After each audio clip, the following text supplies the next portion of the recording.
नमस्कार साथियों, स्वागत है आपका हमारे YouTube चैनल में। आप छत्तीसगढ़ की किस जगह से हमारे समाचार सुन रहे हैं, कृपया कमेंट बॉक्स में लिखकर हमें जरूर बताएं। रायपुर से प्रस्तुत हैं छत्तीसगढ़ के प्रादेशिक समाचारों के साथ मैं रजनी शुक्ला। पहले मुख्य समाचार। प्रधानमंत्री ने अमृत भारत स्टेशन योजना के तहत 508 रेलवे स्टेशनों के पुनर्विकास की आधारशिला रखी। इनमें छत्तीसगढ़ के 7 स्टेशन रायपुर, बिलासपुर, दुर्ग, तिल्दा, नेवरा, अकलतरा, भिलाई, पावर हाउस और महासमुंद भी शामिल। अमृत भारत स्टेशन योजना के तहत रायपुर में आयोजित समारोह में राज्यपाल विश्वभूषण हरिचंदन और भिलाई पावर हाउस में केंद्रीय राज्य मंत्री रेणुका सिंह शामिल हुई। राज्य में अब नायब तहसीलदार को राजपत्रित पद का दर्जा दिया जाएगा, मुख्यमंत्री ने की घोषणा। और मौसम विभाग ने अगले 24 घंटों के दौरान सरगुजा संभाग और उससे लगे जिलों में कुछ स्थानों पर हल्की से मध्यम वर्षा होने की संभावना जताई। अब समाचार विस्तार से। प्रधानमंत्री नरेंद्र मोदी ने कल अमृत भारत स्टेशन योजना के अंतर्गत वीडियो कॉन्फ्रेंसिंग के माध्यम से छत्तीसगढ़ सहित 27 राज्यों के 508 रेलवे स्टेशनों के पुनर्विकास की आधारशिला रखी। इन स्टेशनों के पुनर्विकास पर लगभग 25,000 करोड़ रुपए की लागत आएगी। प्रधानमंत्री ने कहा कि प्रत्येक अमृत स्टेशन शहर की आधुनिक आकांक्षाओं और प्राचीन धरोहर का प्रतीक होगा। उन्होंने कहा कि अब वर्ष 2014 की तुलना में रेलवे के लिए बजट सहायता 5 गुना बढ़ाकर 2,40,000 करोड़ रुपए कर दी गई है। यह रेलवे के इतिहास में विकास का एक नया अध्याय है, जिससे देश के आम नागरिकों को लाभ होगा। श्री मोदी ने कहा कि वैश्विक स्तर पर भारत की विश्वसनीयता बढ़ी है और भारत के प्रति विश्व के दृष्टिकोण में सकारात्मक बदलाव आया है। प्रधानमंत्री ने कहा कि सरकार उत्तर पूर्वी राज्यों में रेल नेटवर्क के विस्तार को प्राथमिकता दे रही है और रेलवे के विद्युतीकरण, पटरियों के दोहरीकरण और नए मार्गों के निर्माण का काम तेजी से चल रहा है। इस अवसर पर रेल मंत्री अश्विनी वैष्णव ने कहा कि प्रधानमंत्री नरेंद्र मोदी ने पिछले 9 वर्ष में रेलवे को काफी प्राथमिकता दी है। उन्होंने कहा कि पुनर्विकास के तहत नए रेलवे स्टेशनों का विश्व स्तरीय सुविधाएं उपलब्ध होंगी। प्रधानमंत्री ने कल देश के जिन 508 रेलवे स्टेशनों के पुनर्विकास कार्यों का वीडियो कॉन्फ्रेंसिंग के जरिए शिलान्यास किया है, इनमें छत्तीसगढ़ के 7 रेलवे स्टेशन भी शामिल हैं। इस योजना के तहत रायपुर, बिलासपुर, दुर्ग, तिल्दा, नेवरा, अकलतरा, भिलाई पावर हाउस और महासमुंद स्टेशनों का पुनर्विकास किया जाएगा। इस मौके पर रायपुर रेलवे स्टेशन में आयोजित समारोह में राज्यपाल विश्वभूषण हरिचंदन शामिल हुए। राज्यपाल ने रायपुर रेलवे स्टेशन के विकास के लिए तैयार मॉडल का अवलोकन भी किया। उन्होंने कहा कि यह निश्चित रूप से छत्तीसगढ़ के लोगों की आकांक्षाओं को पूरा करने के साथ विकास के नए रास्ते खोलने का काम करेगा। यात्री सुविधाओं का विकास देश के लोगों की लंबे समय से चली आ रही मांग थी, जिसे अब पूरा कर दिया गया है। कार्यक्रम में रायपुर सांसद सुनील सोनी ने प्रधानमंत्री को धन्यवाद देते हुए कहा कि रेलवे स्टेशनों का विकास एयरपोर्ट की तर्ज पर किए जाने की सोच प्रशंसनीय है। कार्यक्रम के दौरान अमृत भारत महोत्सव के तहत रायपुर के स्कूलों में आयोजित विभिन्न प्रतियोगिताओं के विजेताओं को राज्यपाल ने पुरस्कृत किया। कार्यक्रम में विधायक ब्रजमोहन अग्रवाल और दक्षिण पूर्व मध्य रेलवे के महाप्रबंधक आलोक कुमार भी शामिल हुए। गौरतलब है कि इस योजना में छत्तीसगढ़ के कुल 32 रेलवे स्टेशनों को शामिल किया गया है।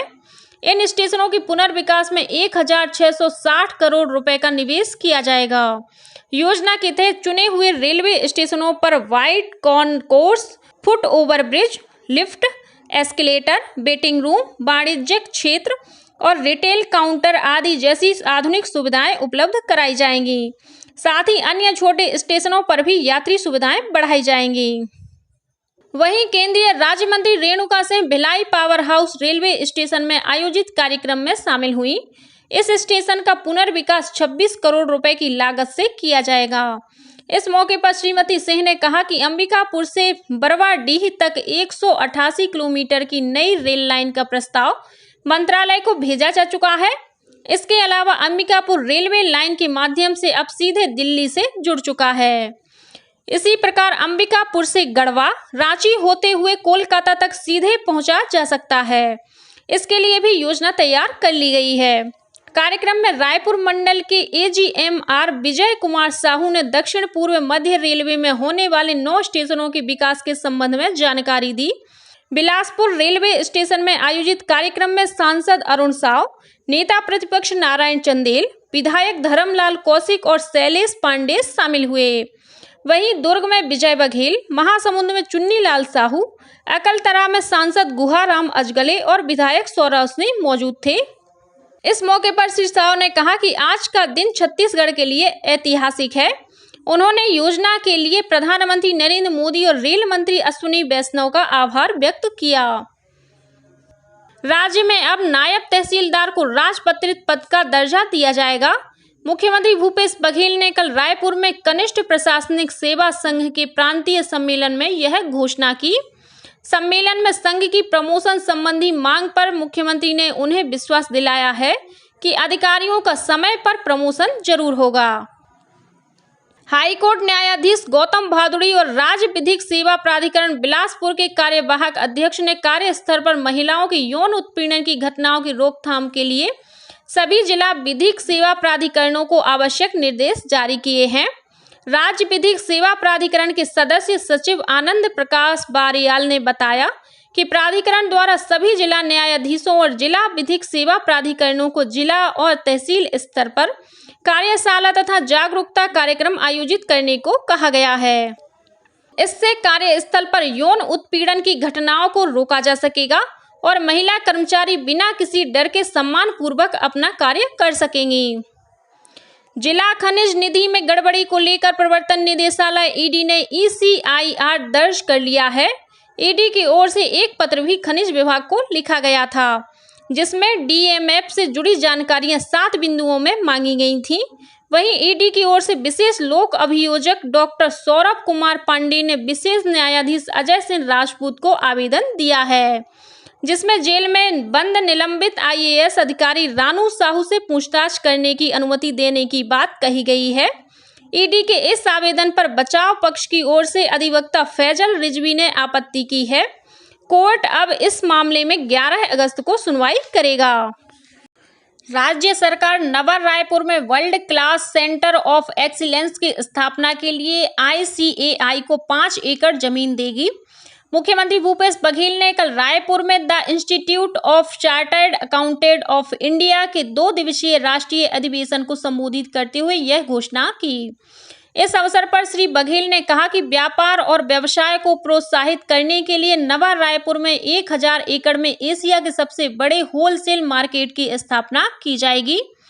केंद्र सरकार ने देश भर में 6,40,000 गांव में भारत नेट के विस्तार के लिए 1,39,579 करोड़ रुपए आवंटित किए हैं। संचार मंत्रालय ने बताया कि भारत नेट की विस्तार परियोजना लगभग 2 साल में पूरी हो जाएगी। मंत्रालय ने कहा है कि देश के 60,000 ग्राम पंचायतों गांवों में 8 महीने में प्रायोगिक परियोजना की सफलता के बाद विस्तार परियोजना शुरू करने का फैसला किया गया।